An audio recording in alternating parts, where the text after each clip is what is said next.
2018 সালে এটা নিয়ে একটা বড় আন্দোলন হয়।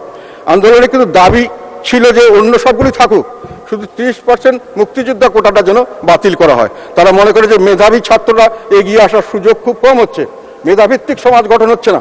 একটা সভ্য সমাজ হলে মেধাভিত্তিক সমাজ হতে হবে। এখন কোটা পদ্ধতি সম্পর্কে দু একটি কথা বলতে চাই। আমরা 2018-র আগে আর যাচ্ছি না। এটা 2018 সাল পর্যন্ত বাংলাদেশের চাকুরিতে প্রথম শ্রেণী, দ্বিতীয় শ্রেণী, তৃতীয় শ্রেণী, চতুর্থ শ্রেণী নিয়োগের ক্ষেত্রে শুধু 56% কোটার মাধ্যমে নির্ধারণ করা হতো, আর শুধু 44% মেধার ভিত্তিতে নিয়োগ দেওয়ার সিস্টেম করা হয়েছিল, যেখানে 30% মুক্তিযোদ্ধা কোটা, 10% নারী, 10% অনগ্রসর জেলার বাসিন্দাদের জন্য, 5% ক্ষুদ্র জাতিগোষ্ঠীর মানুষদের জন্য, 1% প্রতিবন্ধীদের জন্য সংরক্ষিত ছিল। 2018 সালে এটা নিয়ে একটা বড় আন্দোলন হয়।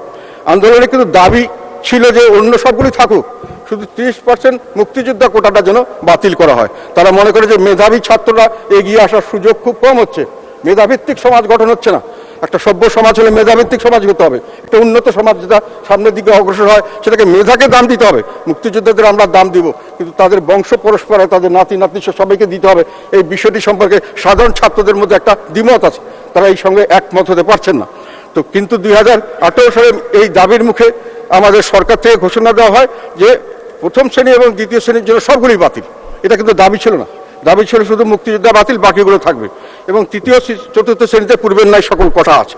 যাই হোক, এটা এইভাবেই সেটেল হয়ে গেছিল, সবাই এইভাবে চলছে। এখন হঠাৎ করে দেখা গেল যে 2021 সালে একটা কেস হয়েছিল, যার রায় কয়েকদিন আগে, কোথাও 5ই জুন হয়েছে। সেখানে বলা হয়েছে যে ওই আগের কোটাটি বহাল থাকবে। এর ফলে ছাত্রদের মধ্যে আবার একটা সমস্যা সামনে আসছে, এবং তারা মনে করছে যে সরকার যদি এটা সঠিকভাবে অ্যাপিল না করে, এটা যদি বহাল হয়, তাহলে তারা এর সঙ্গে একমত হতে পারছেন না। তো আমি মনে করি যে আমার ব্যক্তিগত মত হলো, বীর মুক্তিযুদ্ধের পরবর্তী প্রজন্মের জন্য চাকরির জন্য বিশেষ বড় অঙ্কের কোটা চিরস্থায়ী বন্দোবস্ত করা, স্বাধীনতার চেতনার নামে স্বাধীনতার মূল উদ্দেশ্যকে, বৈষম্য মুক্ত ন্যায় বিচার ভিত্তিক সমাজ গঠন, এই মূল উদ্দেশ্যকে ধ্বংস করে। মানুষের স্পিকার, যে কোনো পরিস্থিতিতে দেশের মানুষের মধ্যে বিভাজন সৃষ্টি কখনোই মঙ্গল বলে মনে করা যায় না। একথা আমরা, মানুষ স্পিকার, একথা আমরা যেন ভুলে না যাই। ইতিহাস সাক্ষ্য দেয়, দেশের মানুষ বৈষম্যের বিরুদ্ধে সংগ্রাম আন্দোলনে জয়লাভের জন্য যে কোনো ত্যাগ স্বীকার করতে ও যে কোনো পর্যায় পর্যন্ত যেতে প্রস্তুত ছিল, এখনো আছে। স্বাধীনতা যদি আমাদের মূল অর্জন সংবিধান, সেখানে সুযোগ সুবিধাদের ক্ষেত্রে সাম্যের কথা বলা হয়েছে।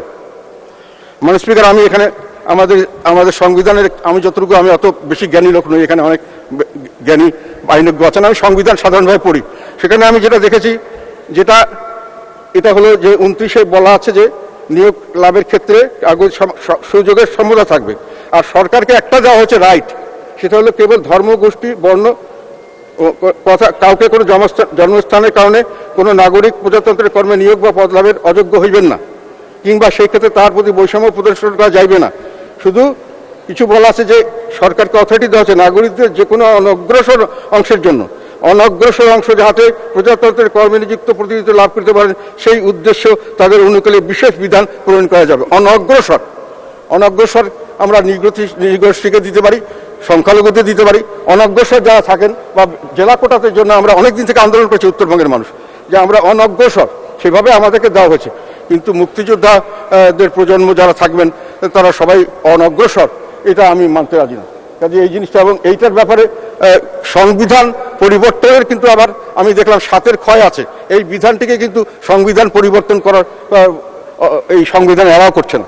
কাজে এই সংবিধানকে যদি মানতে হয়, তাহলে আমাদের মানতে হবে যে আপনি অনগ্রসর যারা নন, মুক্তিযোদ্ধা সবাই অনগ্রসর বা এরকম পিছিয়ে পড়া অবস্থানে নেই।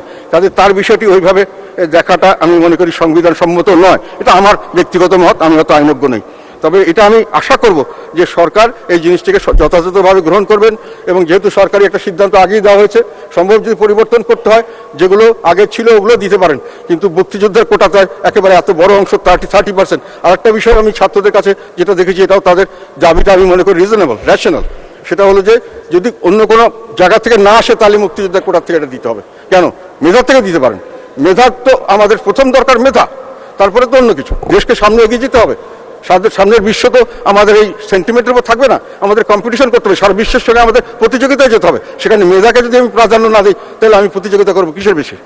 তো সেইখানে আমি মনে করি সরকারকে আমরা অনুরোধ থাকবো যে এই বিষয়টির জন্য তারা আইন যেটা কেস হয়েছে এটার জন্য যেটা অ্যাপিল হবে, এবং আমরা আশা করব এই অ্যাপিলের মাধ্যমে কিছু একটা সুফল আসবে।